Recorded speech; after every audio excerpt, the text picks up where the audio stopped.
everybody, how's it going? This is Farscape. This is season number 4. This is episode number 15, and this episode is called Mental as Anything. I use this phrase quite a lot in my day-to-day life, so it's nice to see that there's someone out there that also uses this phrase and then titles an episode of a TV programme the same thing. I'm looking forward to watching this because last episode we saw how we finally understood why Scorpius was on board Moya and why he had saved Aaron from heat delirium at the start of the season. And it was all because he's still trying to get close to John and still trying to get that wormhole technology out of his head. And we also learnt that John had been taking that essence of lacquer, not to forget Aaron, but to forget her in a sense so that Scorpius couldn't work out that the key to unlocking all of the information in John's head was indeed Aaron and the baby, and he didn't want Scorpius to use either of them to get to that information in his head, so he pushed her away for her safety rather than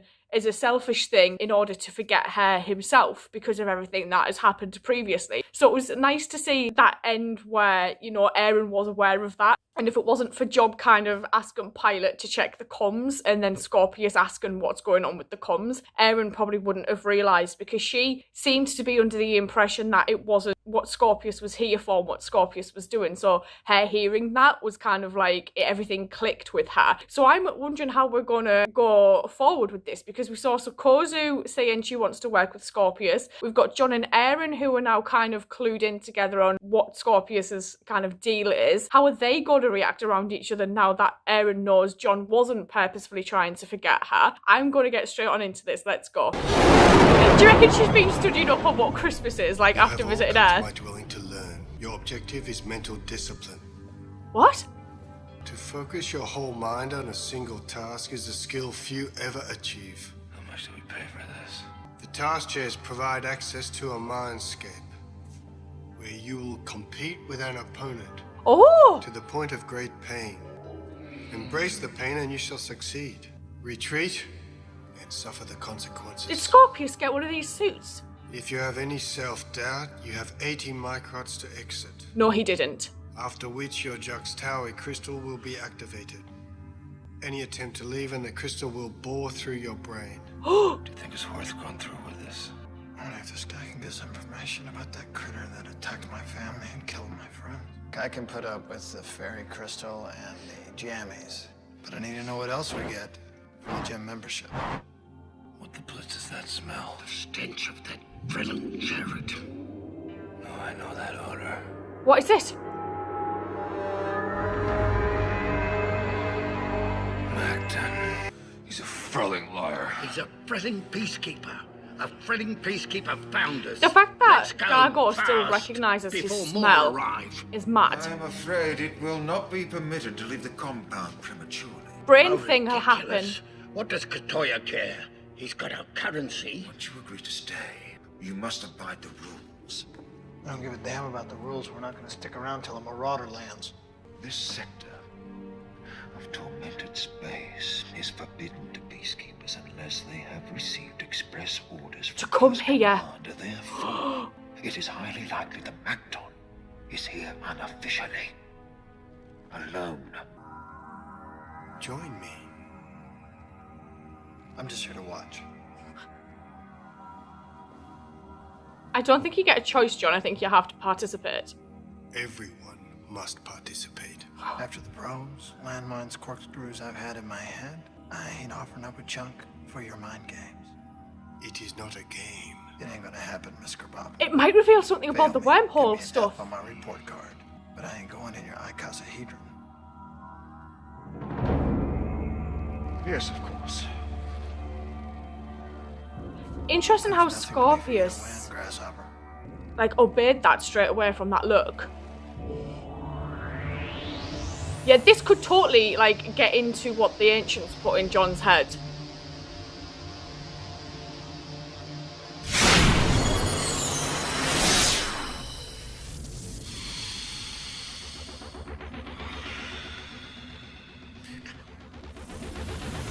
Beginning.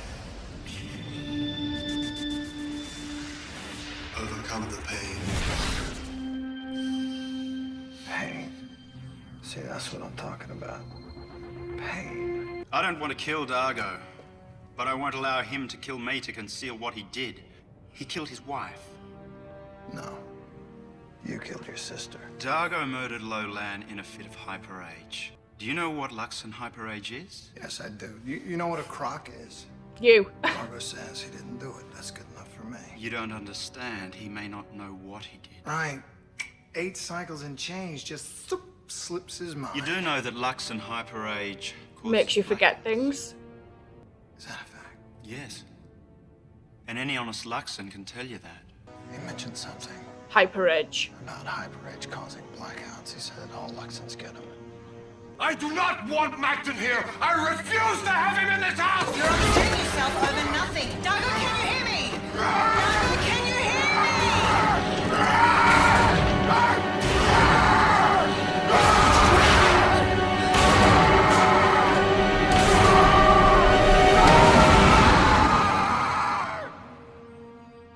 Blackouts during hyperage can Shit.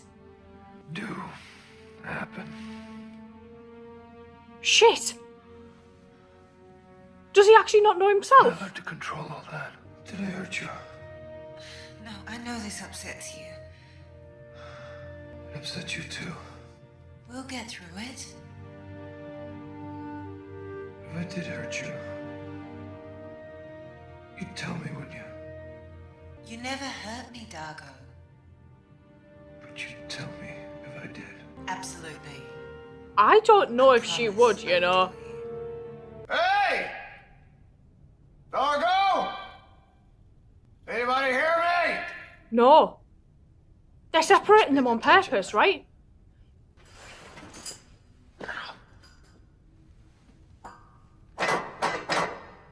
Hey, it's getting kind of ripe in here. Macton is lying How do you know? because he's a peacekeeper. Because he has to be. Look, he's trying to get to you, and it's working. Nigel's little thing on his nose. Together. You can't change that. I won't let him. He's definitely getting to you. He's given you a second chance to take your revenge. Or Rigel, I don't think this is the wisest of advice. For God's sake, kill him and be done with it. You were undergoing a very specific training. Anti-scan training. Well, I figured that out already. It's not the heat. It's the humidity. The heat mechanisms the Scaran employs Oh, wow. is just the beginning, John. Oh!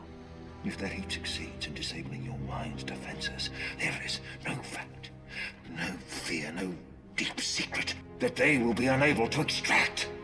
I'll take my chances on my own, thank you. Intensify Crichton's training. Even if it kills him. Without the training, He's dead anyway. he will die anyway.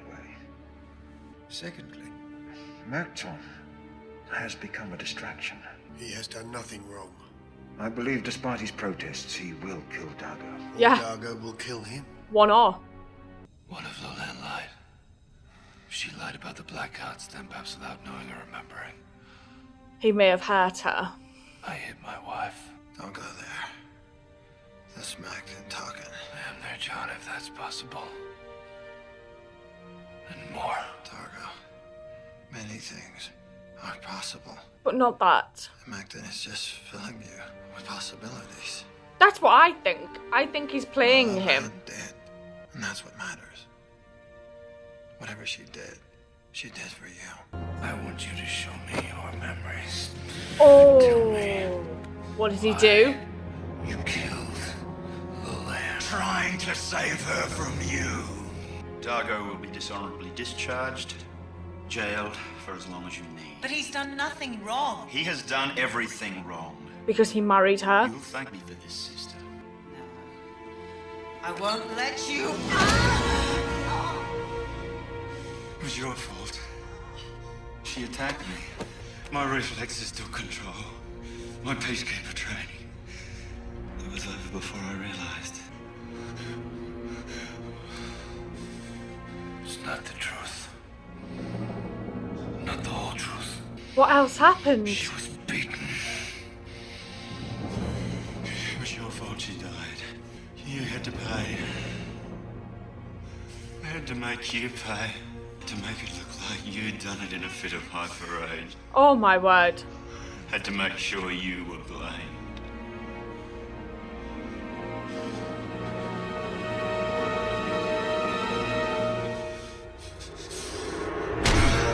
If you were fine, you'd have killed Macton instead of leaving him there.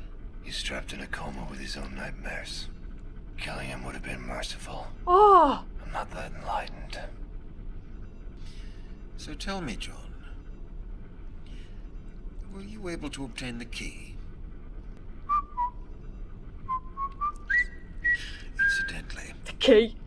that creature that attacked you on Earth, it might interest you to know it is called a screed. Apparently, it can communicate telepathically over vast distances. Yeah, I could tell you, give you that. If it did map Earth's location, it may well have passed on that information. Who would it pass it on to? Grazer. Grazer, almost certainly. So the peacekeepers know where Earth is. May know. Would Grazer go there? Eventually. Scorpius's eyes, his little face then. Grazer does not want Earth. Grazer wants you. Yeah. Why do I always attract the psychos? This was an episode that I think I say this quite a lot with Farscape. I'll watch something that I've never expected to see. The fact that we've got John and Aaron at the start hiding out in Pilot's den just so they can have a private conversation away from Scorpius and the comms, I'm guessing. I'm probably guessing that Pilot probably made it so that they could have this meeting without Scorpius realising they were there. Only for them to kind of go their separate ways, and John's gone off with the guys to this kind of dojo where there's this guy who is helping them with kind of mental power and how to overcome things and how to control things in their minds. And we saw Rigel trying to get kind of back at the Charons again a little bit. We saw Scorpius in there as well, but then we also learned that the guy who runs it is someone that Scorpius saved from the Peacekeepers and also saved from the Aurora Chair and seeked help from him as well. And he was saying to Scorpius, how come, I basically trained you not to need a cooling suit, yet you still wear it. So that was an insight into Scorpius that I never expected, that Scorpius has clearly known this guy from the past, knew that he was in tormented space. We've gone here to try and find out what this skeef was, but then John's being tested at the same time, because I was thinking, oh shit, he can't really go in this machine, because if he does, it might all come out about the wormhole and Aaron being the key to getting that wormhole in for Scorpius is there. Then John getting put in this little cell and these keys being dropped down at him. The constant reference to keys is starting to worry me a little bit, especially with Scorpius at the end saying to John, did you find the key? And I'm like, oh shit. And John just trying to act cool and not really give away that he knows what Scorpius' game is. And when John asked if the Sebastians, if the Peacekeepers knew where Earth was, and Scorpius's face, just that little glint in his eye, I was like, this dude. But knowing that little cell John was in was something that was devised as a way to help withstand one of the Scarran's attacks was also really interesting, because that's all Scorpius, I think, is worried about. Scarran's getting the knowledge before he does. So it's going to be an interesting one now that we know that, or John knows that the skeef is obviously in communication with Grazer. And then Dargo going through this whole mental torture of, did he have hyperage? Did he black out? Was he responsible for his wife's death? And his brother-in-law was one hell of a shit. Making Dargo go through all of that again, when Dargo probably spent all of those cycles on Moya going through it in his mind anyway, knowing that his wife had been murdered by her own brother just because he disapproved of her relationship with Dargo was just horrible to witness. I don't think it's the same woman who played Dargo's wife that we saw in that holo clip he gave to Zahn in season 1, because it completely kind of different hairstyles and everything. But it was interesting to see it, because we've not really had that backstory of Dargo's wife really that much in that much detail. But knowing that his brother-in-law is now trapped in this coma of nightmare is terrifying. But seeing Dargo come through that, but I hated seeing him question himself, he didn't know what was right, what was wrong, what had actually happened. And that was the worst part, I think, for me, watching him kind of go through that. Really looking forward to seeing what the next episode's about, because we saw nothing about where Aaron and Chiana and everybody else had gone. So I wonder if that gets touched upon at all in the next episode, like aboard my ear, and they're just like, oh yeah, we went to like this crazy guy who was like a Jedi. What did you get up to? I'm going to sign off and say thank you, and I will see you guys later. So thank you.